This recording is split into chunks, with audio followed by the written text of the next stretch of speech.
Our Comptroller, the Honorable Susana Mendoza. Our Secretary of State, the Honorable Alexi Giannoulias. Our Attorney General, the Honorable Kwame Raoul. Our Chief Justice of the Illinois Supreme Court, Mary Jane Tice. Honorable Justice from the Supreme Court, Justice P. Scott Neville, Jr.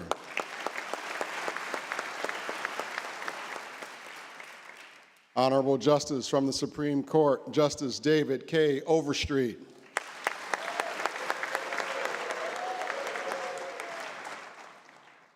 Honorable Justice from the Illinois Supreme Court, Justice Lisa Holder White.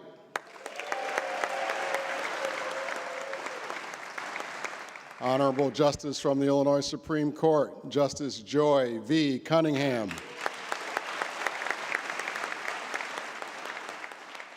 And Justice from the Illinois Supreme Court, the Honorable Justice Mary K. O'Brien.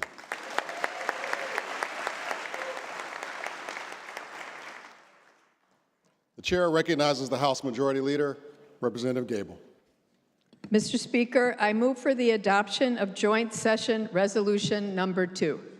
Mr. Clerk, read the resolution.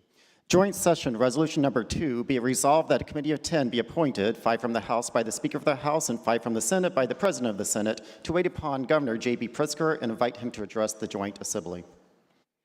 Representative Gable has moved for the adoption of the resolution. All those in favor signify by saying aye. All those opposed say nay. In the opinion of the chair, the ayes have it, and the resolution is adopted. Pursuant to the resolution, the following are appointed as a committee to escort the governor. The appointments from the House are Representative Lilly, Representative Mussman, Representative Ortiz, Representative Laha, and Representative Schweitzer. President Harmon. Thank you, Mr. Speaker. The appointments from the Senate are Senator Lightford, Senator Castro, Senator Holmes, Senator Stoller, and Senator Bennett. Will the Committee of Escorts please convene at the rear of the chamber and await the governor?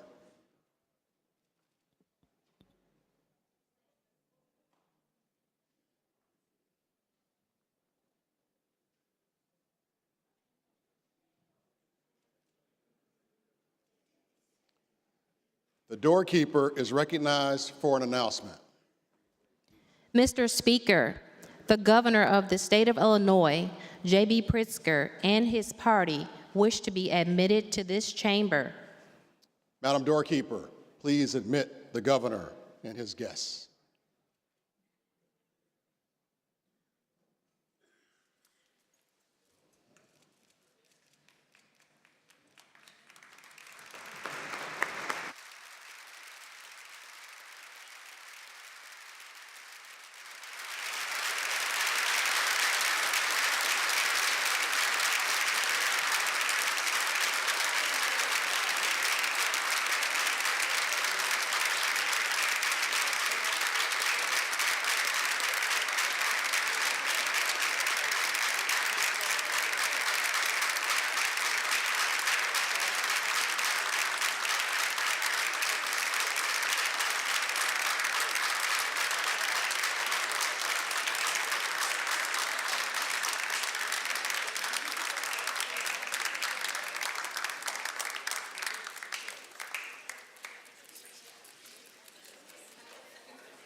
Trying to be like Willie. Everybody wants to be like Willie. Everybody is such a president.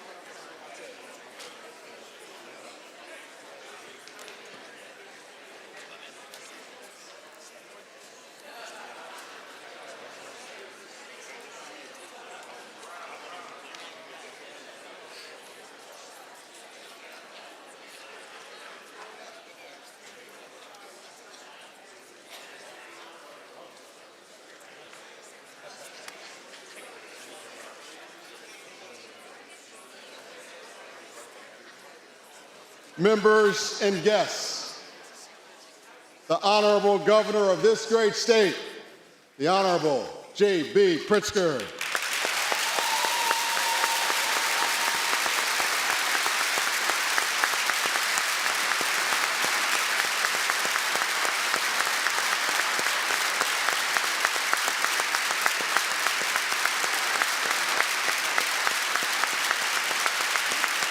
Thank you very much.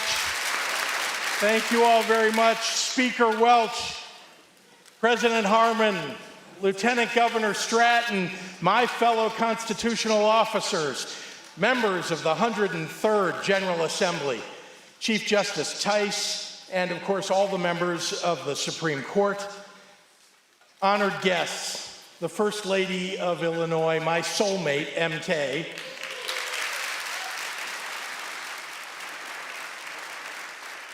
and all the people of the great state of Illinois. I am so grateful to be here today to deliver my 6th State of the State and Budget Address. I love my job. I love living in Illinois and spending every day working to improve the lives of our residents. In a world seemingly filled with chaos, it's a privilege to be tasked with bringing stability and progress. We live in a state that's filled with people who exude decency and kindness. And if you take the time to listen, Illinoisans will tell you rich and rewarding stories about how we came to be who we are. Here in Springfield, one of the most interesting guys I know is Ian Hunt, the head of acquisitions at the Abraham Lincoln Presidential Library and Museum. And if you ask Ian, he will tell you one of my favorite stories. Illinois owns an original version of Lincoln's Gettysburg Address. It's known as the Everett copy, one of only 5 to have been handwritten by Abraham Lincoln himself. It's named after Edward Everett, a famed orator and a former Massachusetts senator and governor. At Gettysburg on November 19, 1863, Everett was the other guy who spoke. He gave a 2-hour speech that almost no one remembers. Whenever it was finished, Abraham Lincoln got up and he delivered a 2-minute speech that has never been forgotten. A life lesson for every politician. The Everett copy of Lincoln's Gettysburg Address remained in private hands for almost 80 years. And then in 1943, with a world war raging across the globe, word came to Illinois Governor Dwight Green. The owner of the Everett copy had passed away, and the document was likely to be auctioned off. Governor Green desperately wanted Illinois to own this priceless piece of history that is so intimately connected to our most famous son. So his administration came to an agreement with the seller to purchase it for $60,000. The problem was Illinois didn't have $60,000 to spend on the Gettysburg Address in 1943, and Governor Green knew this. So he did something unusual. He enlisted the school children of Illinois to collect pennies and nickels to raise the money. There must have been great skepticism that kids were going to come up with enough money to buy the Gettysburg Address for the state, especially in the middle of a Cold War, of a world war, and at the heels of the Great Depression. But no one should ever doubt the children of Illinois.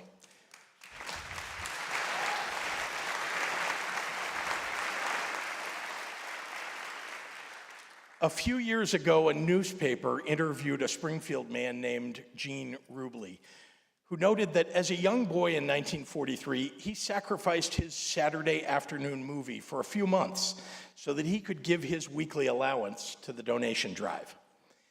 It took the children of Illinois only 6 months to raise $40,000. Marshall Field III, the grandson of the famous department store magnate, helped with the rest. In March of 1944, almost exactly 80 years ago, 4 school children presented the handwritten Gettysburg Address to the Illinois State Historical Library, and it has been our most valuable state artifact ever since. I love this story. It has everything: imagination, ingenuity, sacrifice, patriotism. It includes elected officials who didn't stop at no, and children with a vision beyond their years, doing something important for our future. It's a story about how, penny by penny, Illinoisans once saved something important. It's a story about our past, but it's also a story about who we are today. Because penny by penny, we are still working together, saving important things for our state. 5 years ago, when people said we couldn't do it, many of us went to work eliminating our bill backlog and balancing 5 state budgets in a row. We created a $2 billion rainy day fund. We achieved 9 credit upgrades. And in the face of a pandemic and high inflation, we delivered historic tax relief, provided record levels of rental and mortgage assistance, and reduced interest costs by paying more than $11 billion in debt off.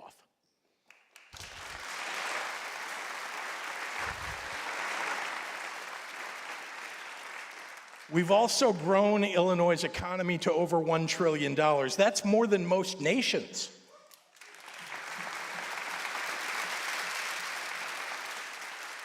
In 2023 alone, we attracted billions of dollars in new business investments and created tens of thousands of new jobs. In fact,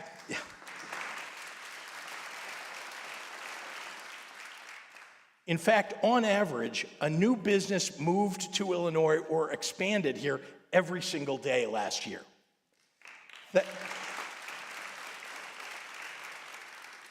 Thanks to our bipartisan tax credit legislation, Illinois is now the world's 4th largest data center market, and we broke an all-time record for film and TV production revenue. Tourism is booming. Last year, Illinois' hotel industry set a record at $5.5 billion.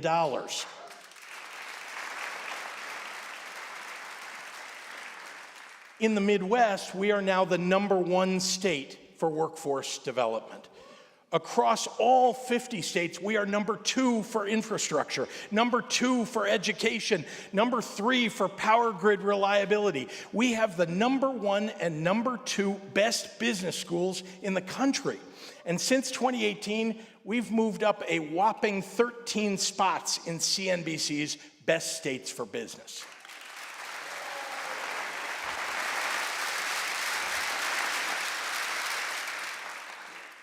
These are the things that matter to businesses looking for a home, where their workforce can live, work, and play affordably and with world-class healthcare and education.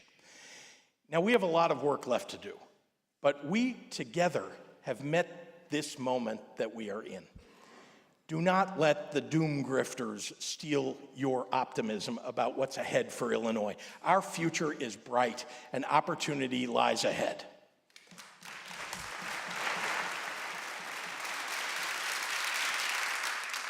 Last year, we launched a groundbreaking multi-year plan called Smart Start to make Illinois the best state in the nation for preschool, childcare, early intervention, and home visiting.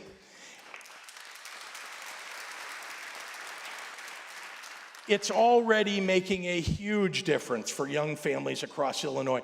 We thought we would be able to add 5,000 preschool seats by the end of year 1. We exceeded that goal by 15%. We created 5,823 new preschool spots, all of which are options that parents didn't have before. As a result, right now, we have over 82,000 publicly funded preschool classroom seats, the highest number in our state's history. And staying on the Smart Start plan, we will achieve universal preschool by 2027.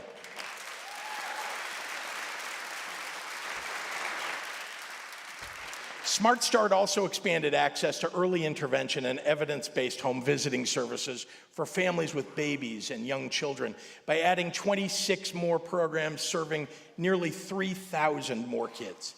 And we established the nation-leading early childhood workforce grant program thanks to our initial investment of $130 million, stabilizing and raising wages for a workforce that is primarily women and people of color.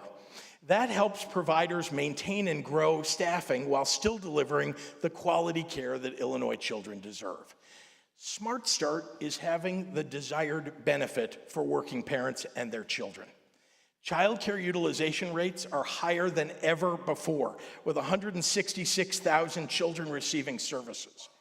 There was a real fear that our entire child care system might crumble in the wake of the pandemic. Instead, it's growing. Heather Andrade is a Rochester parent, and when I recently visited with her, she told me that Smart Start has changed her child's life. In 2019, after a tremendously difficult pregnancy, Heather brought little Natalia into this world, a healthy, happy little baby.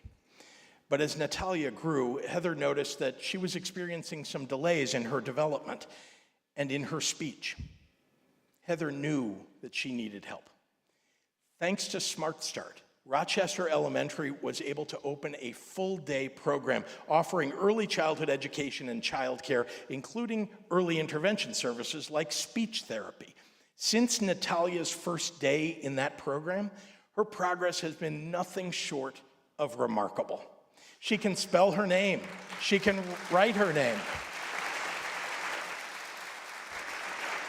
Once nonverbal, Natalia now talks so much that they're even considering pulling her out of speech therapy. Natalia is on track to thrive when she enters kindergarten, and her path ahead couldn't be brighter. Heather's success story as a mom stands as a testimonial. It reminds us of all the parents out there who need just a little extra help to give their kids that smart start. Heather is here today, and I ask you to give her a big round of applause.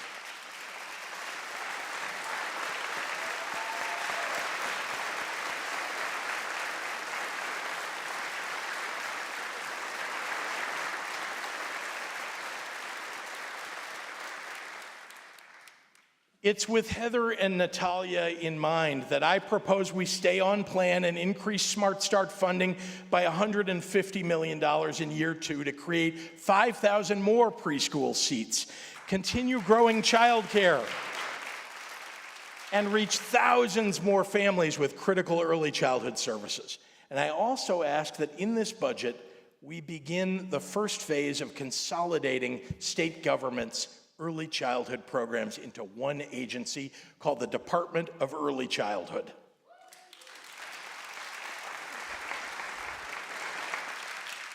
With a $13 million investment, parents and providers will have a one-stop shop for resources and programs, from finding childcare and preschool to accessing early childhood block grants and daycare licensing.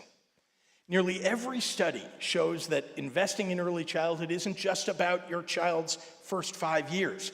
It's also about paving the way for success in their K-12 education and beyond.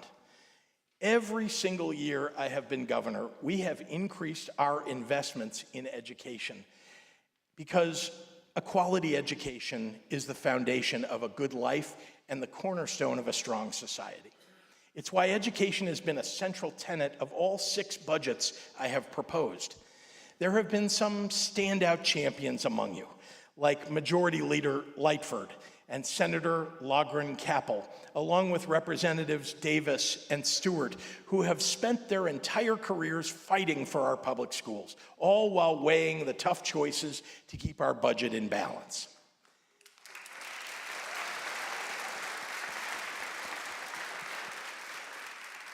And the results are plain to see. In 2023, U.S. News ranked Illinois high school students number 2 in the nation in college readiness, and CNBC ranked Illinois number 2 overall for education. We notched our highest graduation rate in 13 years, and teacher retention was the highest ever on record.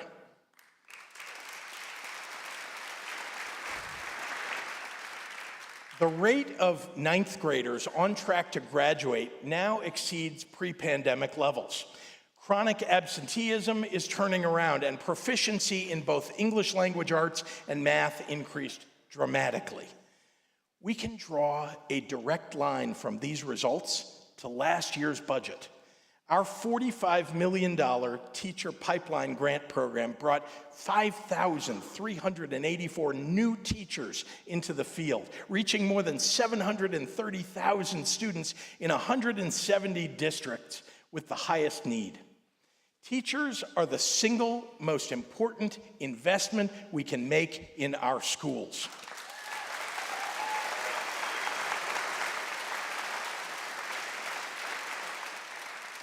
So I propose that we invest another $45 million in the teacher pipeline program, bringing thousands more educators into the field.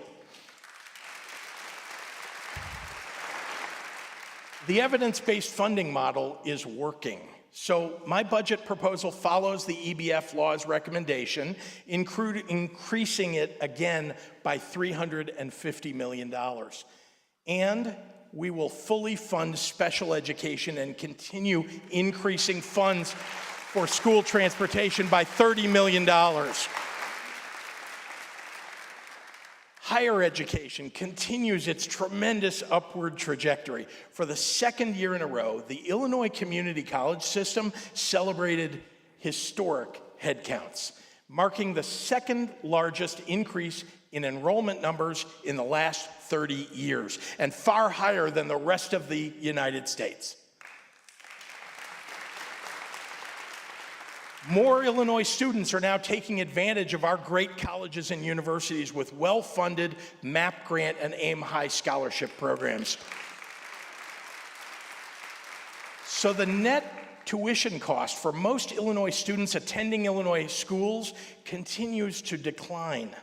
Our higher education institutions are on the rise, and it's important that year in and year out, even in lean budget years, we demonstrate a commitment to these institutions, which is why my budget proposal includes a more than $30 million increase in direct operating support for public higher education institutions, and that's on top of the continuing record capital investments that we're making through Rebuild Illinois. Improving educational attainment and retention is assisting private industry to overcome the Illinois workforce shortage, and it's also having a similar effect on state government. We're finally moving closer to achieving the staffing levels that we need to support our work. The departments on aging, human services, healthcare and family services, every social service agency has improved its hiring to fill out its budgeted headcount. DCFS, for example, has achieved its highest staffing in more than 15 years through a combination of funding, ingenuity, and sheer hard work. DCFS is more focused than ever on how to best protect Illinois children. Today, nearly every call to the abuse and neglect hotline is answered immediately. That's up from only 50% back in 2019.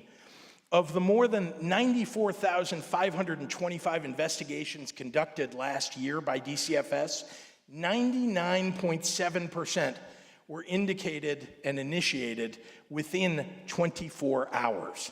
And within 7 days, 96% of children have been seen by an investigator. With the additional $14 million in funding in FY25, DCFS will reach a headcount of 4,000 staff for the first time in more than 2 decades.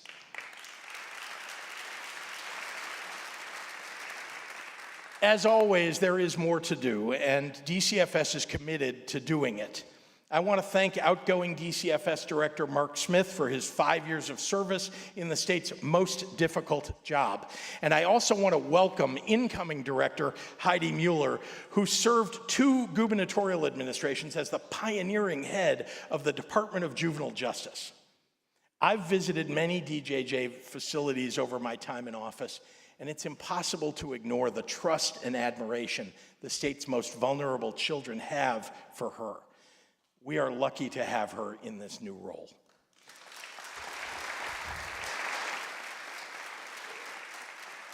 The people who work at DCFS are witness to trauma and heartbreak every single day.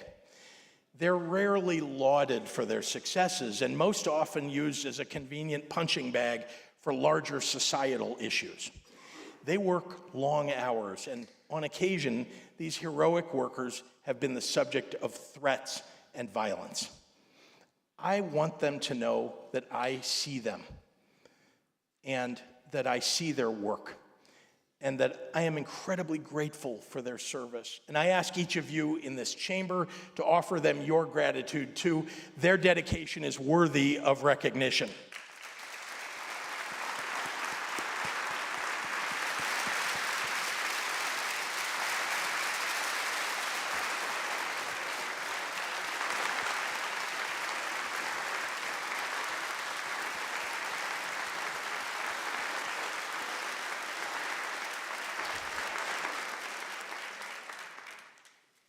Restoring the safety net has been a goal of mine from the very beginning, but to do so, we've had to work on transforming our healthcare ecosystem.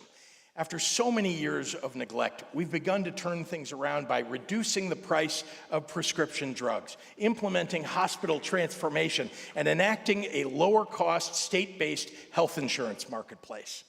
I want to particularly thank Senators Linda Holmes, Ann Gillespie, and Laura Fine, as well as Leader Robin Gable, for their groundbreaking work on healthcare reform over the last few years.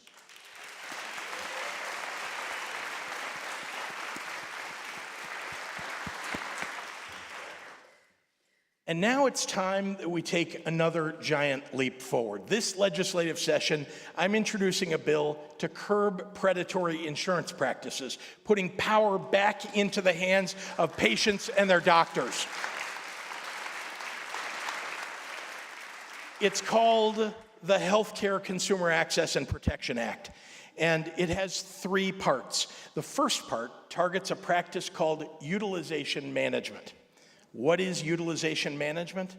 That's insurance speak for denying coverage. Utilization management allows insurance companies to boost profits by requiring that consumers get permission before they receive care. It won't surprise you to know that those requests are frequently denied. One method of utilization management is referred to as prior authorization, where a consumer must get permission from the insurance company to get treatment from their own doctor that their doctor has deemed medically necessary. Another method of utilization management is called step therapy, where a patient is forced to try a less effective treatment and then have that fail before getting the actual quality care that their doctor said they needed in the first place. Any doctor will tell you how much they loathe these practices and how often they are used to deny patients the medications and treatments that they desperately need. Almost everyone has a horror story about prior authorizations and step therapy. Lest you think that I'm exaggerating, let me share one such story. One of our state employees was diagnosed by his cardiologist with serious heart disease and scheduled open heart surgery. 3 days before the procedure, which took a month to schedule, the health insurer denied the prior authorization request. The insurance company made the decision, without consulting this person's doctor, that heart surgery was unnecessary, leaving the employee to cover the cost out of pocket or not get treated. It was only after my office got involved at the request of this individual's family, who was afraid he could die, that the prior authorization was granted. That is simply unacceptable. Doctors and their patients should be making decisions about patient care. There should never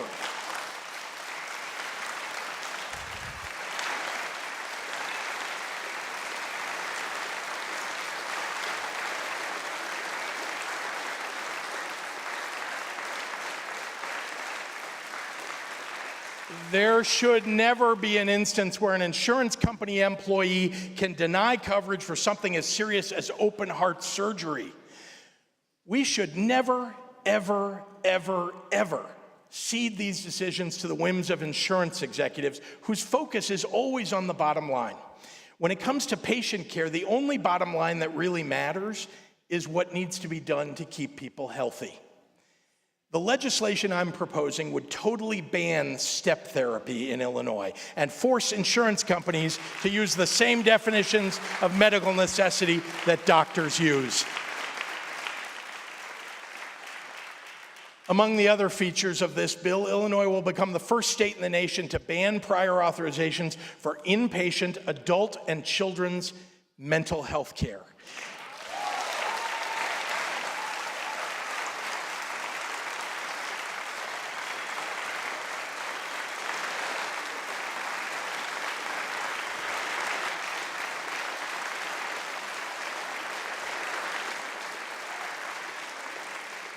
That means patients suffering a mental health crisis can get the care they need without jumping through hoops designed to deny coverage. And we're going to make sure that insurance plans publicly post all treatments that require prior authorization so consumers can compare plans when they're shopping for coverage. We're also going to prohibit insurance companies from selling short-term limited duration plans, also known as junk insurance. These are plans that seem enticing because they offer lower premiums to bridge gaps in insurance coverage. But in reality, these plans fail to meet even the minimum standards of the Affordable Care Act. They don't cover pre-existing conditions. They don't cover maternal health care. They don't cover mental health and substance use treatment or prescription drugs. Like 12 other states in this nation, it's time for Illinois to ban junk insurance plans. The second part of this legislation covers network adequacy. That's the standard insurance companies must meet to ensure that there are enough in-network doctors to treat consumers when and where they need health care. In recent years, we've seen the rise of ghost networks. That's where an in-network directory shows doctors and specialists who in reality either aren't accepting new patients, aren't in-network, or don't exist at all. Health insurance companies should be helping consumers get quality care, not tricking them. So we're going to require insurance companies to update their in-network directories of doctors to reflect the actual availability of health care, and we're going to punish them if they don't.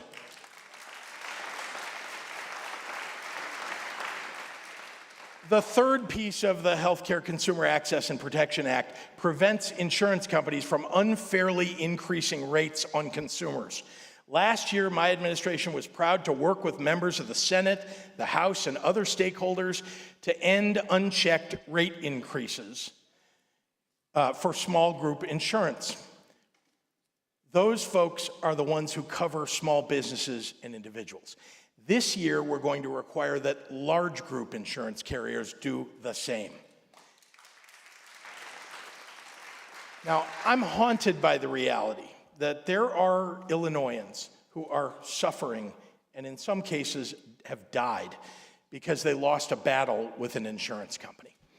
I have talked to people who have just given up because of the mountains of paperwork or the endless search for an in-network doctor or the dozens of hours on the phone arguing with an unsympathetic insurance company.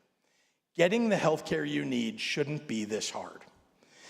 Now, I know how hard the insurance industry will fight me on this, but let me be perfectly clear. I am willing to spend serious political capital and put my shoulder to the wheel to get this done. It will save lives and lower health care costs for millions of Illinoisans.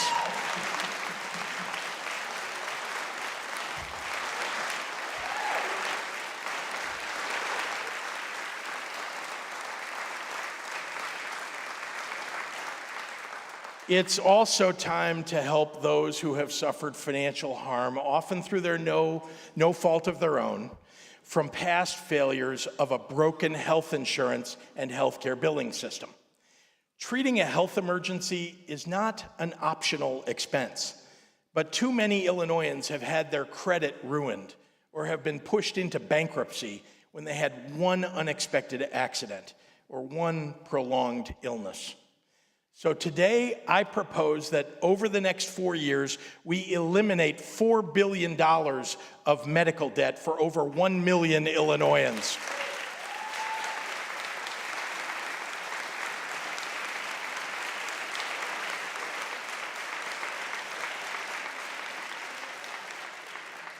Working with a national nonprofit called RIP Medical Debt, it costs on average 1 penny to buy back and eliminate every dollar of medical debt.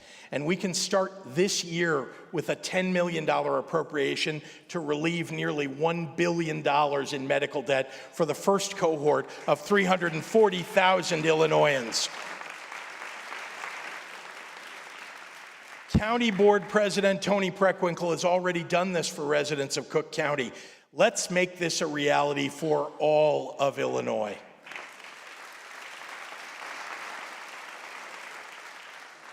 In Illinois, a serious effort to reduce maternal mortality rates is long overdue.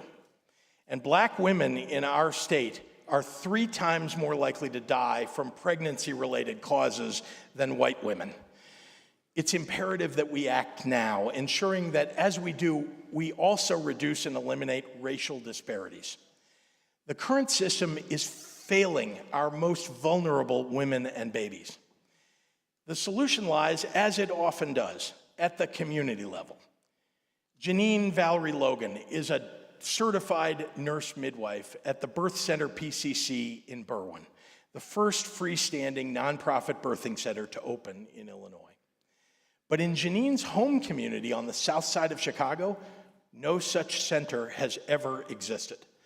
After years of mobilizing and submitting grant applications, Janine finally is able to open the Chicago Southside Birth Center to meet her neighborhood's needs, offering a full spectrum of reproductive care, from contraceptions, STI screenings, and abortion to prenatal birthing and postpartum care.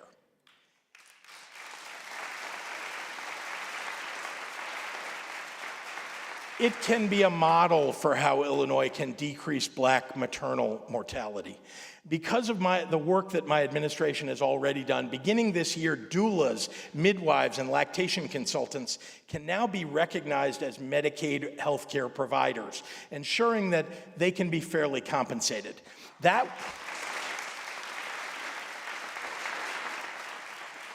will make more services more readily available to communities with the highest mortality rates. And we can do even more. I intend to break down bureaucratic barriers in state government by coordinating work across agencies to improve access to a full spectrum of reproductive health care services. Our Department of Public Health will provide grants to assist providers with Medicaid certification and licensing associated with starting and sustaining a community-based practice. We'll also invest an additional $1 million in DCEO capital grants relating to the cost of opening these centers. And DHS will invest $1 million in a pilot program to ensure new moms and babies have clean diapers, along with an additional $5 million into home visiting for our most vulnerable families to connect new moms and babies with the resources they need to be healthy and thrive during baby's first year.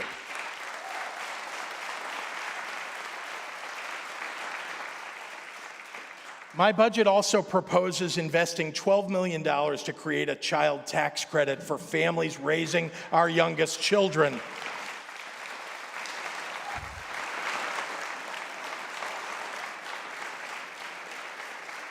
By targeting this investment at low and middle income families with children under 3, we can put money back in the pockets of our newest parents who need it most and make those early years just a little bit easier. Altogether, we're making a $23 million investment that will put us on a path to birth equity, a path and a destination that Janine and her colleagues in the field can be proud of. Janine is here today, and I would ask her to stand and be recognized.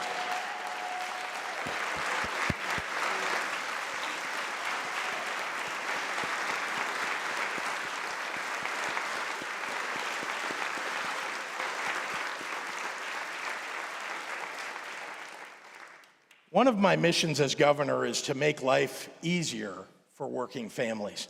Establishing a child tax credit, eliminating medical debt, lowering the cost of health care, making it easier to get a college education, bringing quality childcare closer to home so moms and dads can go to work. These are not esoteric policy proposals, but actually do lift the burdens up away from everyday Illinoisans. And even though inflation continues to cool off, folks are still feeling the squeeze every week at the grocery store. So there's one more thing that we ought to do. For the good of our state's working families, let's permanently eliminate the grocery tax.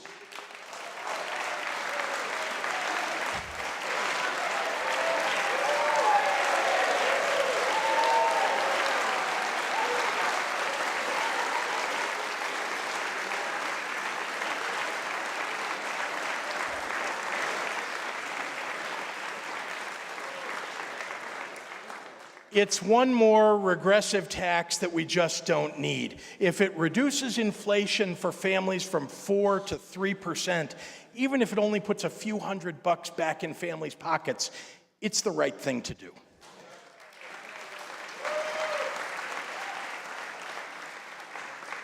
Food access is far from the only necessity that we're tackling. In 2021, I signed an executive order that launched Home Illinois, a whole-of-government approach to prevent and end homelessness.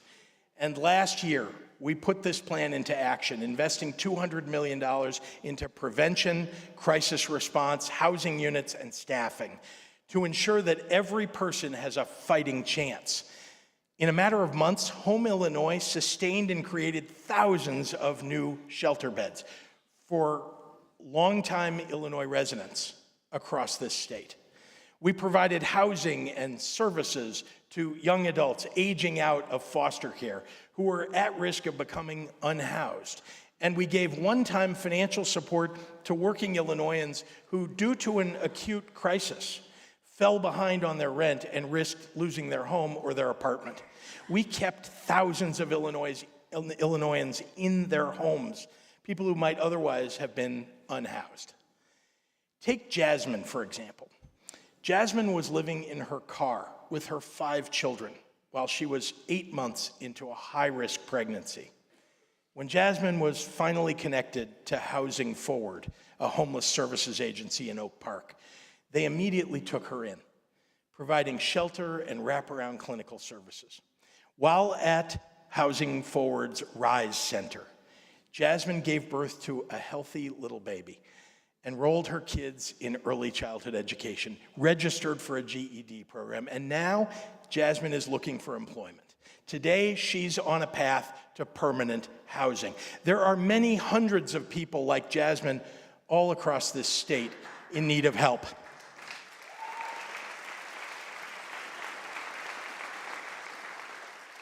And we know that Black individuals and families make up 61% of the unhoused, while making up only 14% of the overall population. So this year, we created a racial equity roundtable on Black homelessness, the only effort of this kind in the entire nation. To advance that work, I am proposing an additional $50 million to attack the root causes of housing insecurity for Black Illinoisans.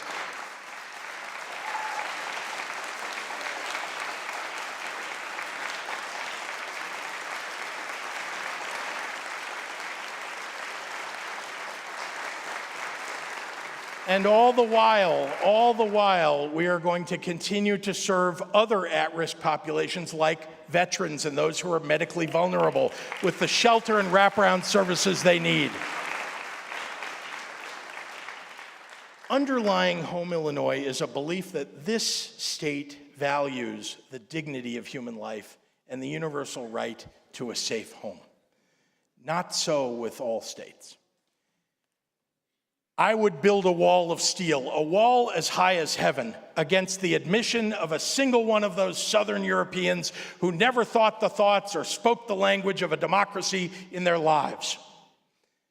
Those words were spoken 100 years ago by Georgia Governor Clifford Walker at a Ku Klux Klan rally. But the reality is, It could have been a social media post by Donald Trump last week. Time might march forward, but our society's worst impulses seem never to go away. I've spoken many times about my own family's refugee history. I will not join the chorus of people in this country or in this chamber who eagerly look to slam shut an immigration door that was once open to our ancestors.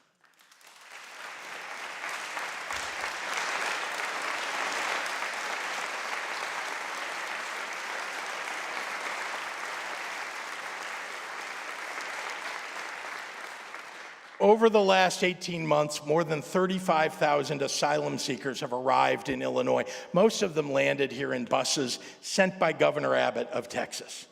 Abbott willfully planned the arrival of these individuals in locations and at times that would engender the maximum chaos for the city of Chicago and for the asylum seekers themselves.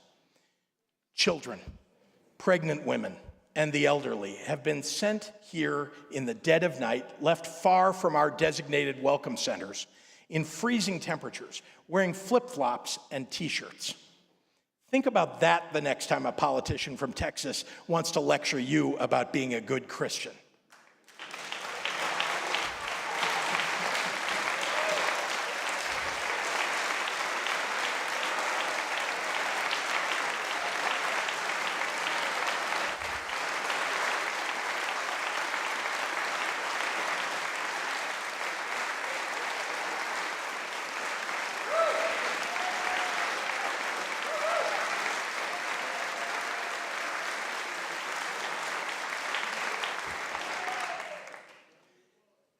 Our immigration system has been broken for a long time.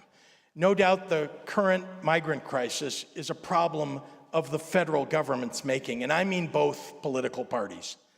I am sure that when I leave the podium today, there will be some who will walk outside this chamber looking for a microphone so they can start yelling about sanctuary cities and immigrants taking our tax dollars. I hope that the press covering those statements will ask these politicians one important question. Did you or did you not support the federal immigration bill that the White House agreed to with Senate Republicans? There was a chance 2 weeks ago for a breakthrough on immigration policy, and the president and congressional Democrats did what most voters say they want from leaders. They sat down at the table with Republicans and negotiated a bipartisan compromise. The White House announced a bill that was supported by top Republican leadership in the Senate. And then within hours,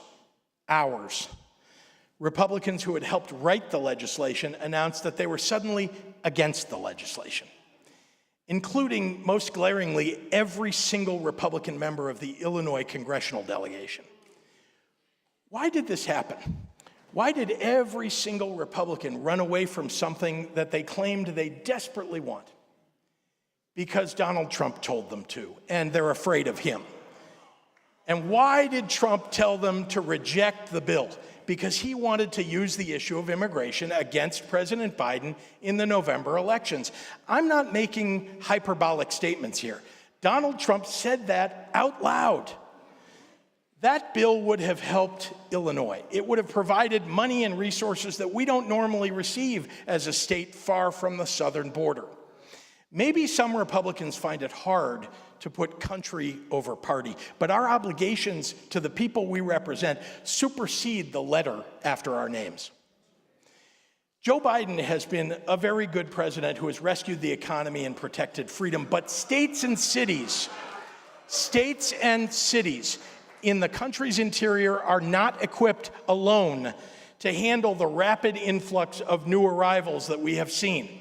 The White House and the federal government need to step up to coordinate and manage these asylum seekers when they cross the border.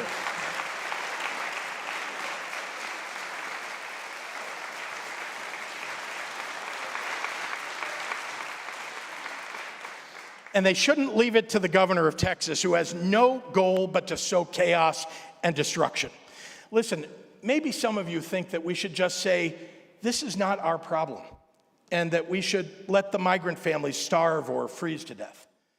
But that's not what decent Midwesterners do. That's not what leaders do.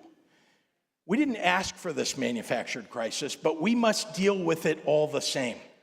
With our partners in Cook County and the city of Chicago, my administration has worked to develop a cost-effective and comprehensive response plan over the next 12 months. We used the most reliable data available and estimated what it would take to ensure that the most basic human needs are met for asylum seekers arriving in Chicago. This plan also includes continuing our efforts to divert as many people as possible away from temporary shelter to more permanent settlement, wherever that may be. Not because we are unwelcoming of immigrants, but because Chicago's shelter system is near capacity, and it is dangerous if migrants have no shelter or support at all. To date, we've moved 9,000 individuals through the process from arrival to temporary shelter to independent housing and self-sufficiency. Thousands of others have moved on to find family or sponsors. We've also helped thousands through the temporary protected status and employment authorization process so they can legally work. Private industry in Illinois has expressed a strong desire to hire those who are authorized to work. So I committed to the mayor of Chicago and the Cook County Board president that I would come to the General Assembly and ask for funding for a little over 50% of the cost of this plan, which comes to $181.7 million. We don't have any clear idea how long Governor Abbott intends to hold the nation hostage. But his political stunt will eventually come to an end. So let's start planning for its aftermath, ensuring that during the coming fiscal year, some of the 30 temporary migrant shelters can and ought to be converted to other productive uses, as determined by the communities themselves: neighborhood clinics, community centers, workforce training, housing. There are lots of good ideas that I've heard from people.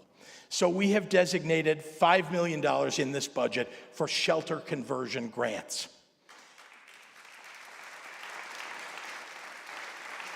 Now, I won't pretend that any of this is easy, but it would be irresponsible to do anything but come here, lay out the scope of the challenge, tell you what I think we need to do, and then work with you to make it happen.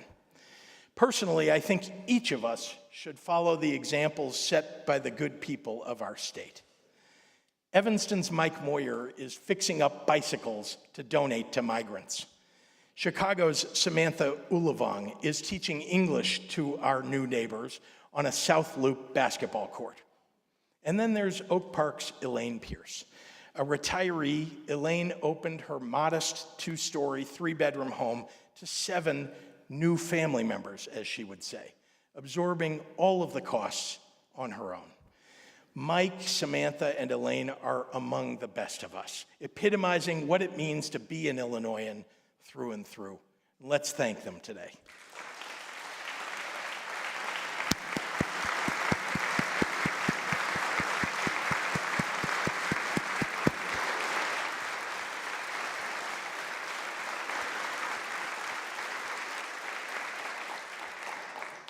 Our FY25 budget proposal makes some hard choices. I wish we had big surpluses to work with this year to take on every one of the very real challenges that we face. It's important to note that while this budget is tight this year, our fiscal house is in order, and we are able to keep our communities and our commitments to those communities and to the people of Illinois. This year's budget proposal is focused and disciplined. And because of the responsible actions we took in the last few years, paying off state debt and treating federal pandemic relief as one-time revenue, we are not facing the budgetary challenges that other big states are this year. California, for example, has a $38 billion deficit to contend with. Meanwhile, Illinois' budget is balanced, and it builds upon all of the progress that we've made, paying our pensions in full, investing more in our public schools, social service agencies, and healthcare, while addressing the immediate and unique needs of the coming fiscal year.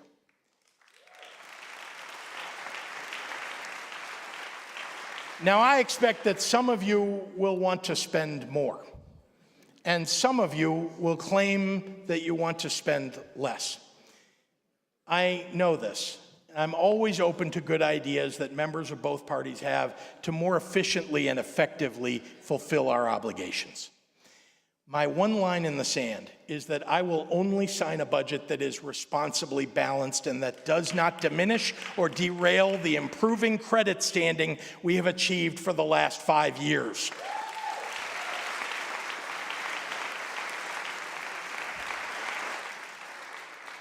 "80 years ago, in the middle of a world war, our state decided it wanted to preserve an important memento of our past.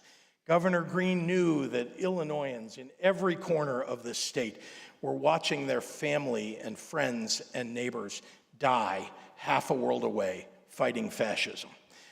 Good leaders are practical, but they also know the power of totems, especially virtuous ones. It's poetic and prophetic that it was children who came to the rescue in 1943 to enable the acquisition of one of Illinois' true jewels. Somehow, it's always our kids who know how to contextualize the past while reaching for our future. I'm struck by the words of Gene Rubley, that Springfield boy who gave up his movie money every week to donate to the Gettysburg Address effort. He noted years later, it meant something to us, being part of something like that. And it did mean something to Gene.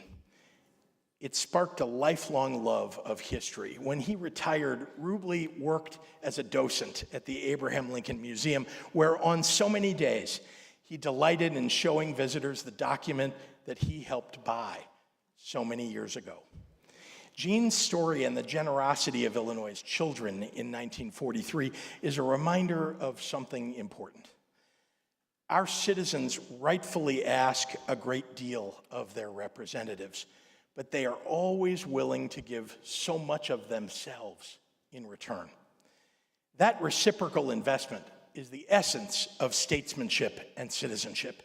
It's what makes a society strong. It is what has made Illinois great. Thank you. God bless you. God bless the great state of Illinois, and God bless the United States of America.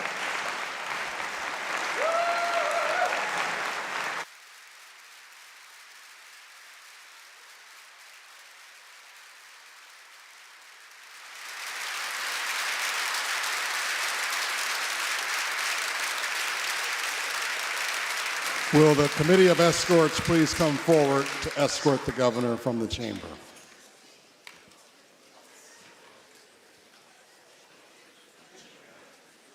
President Harmon is recognized for a motion.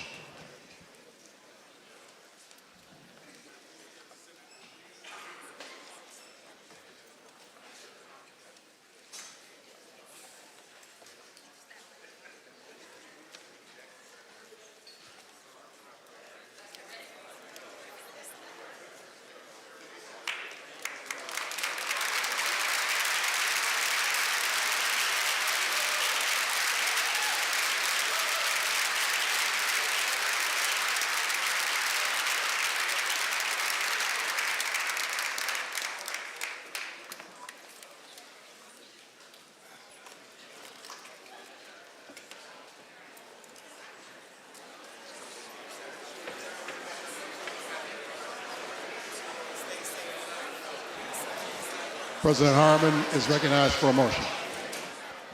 Thank you, Mr. Speaker. I move that the joint session do now arise. President Harmon has moved that the